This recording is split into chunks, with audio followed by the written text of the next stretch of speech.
Thank you again for all the comments. And somebody raised the issue of the quality of Nadine Dorries, and uh, it set me thinking there has been a tradition of trying to identify particularly useless members of the House of Commons.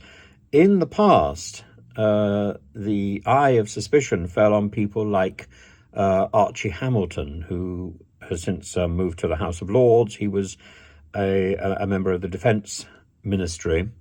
John Trickett, who was in the Labour Party. He was the person who suggested that Boris Johnson's Peppa Pig comment was a media distraction to hide the privatisation of the NHS. Well, maybe, who knows? But I don't really think there is an overwhelming plan to privatise the NHS. I think the present government simply doesn't want to pay. I don't think there's a desire to privatise it. I think that would require too much effort on the part of the present government, and effort is not something it does. It made me think about the story of Caligula and the apocryphal story of Caligula about his horse. Incinatus. Incinatus is a word which means swift, clever, fast, full gallop. And the story is that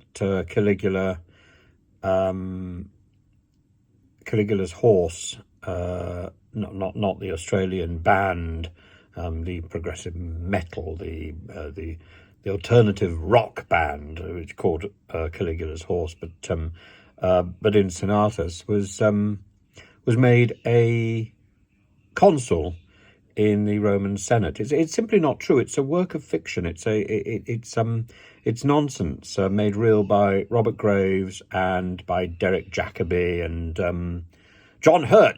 I want to be a god. Of course, John Hurt. In my mind, John Hurt is always Quentin Crisp, really. But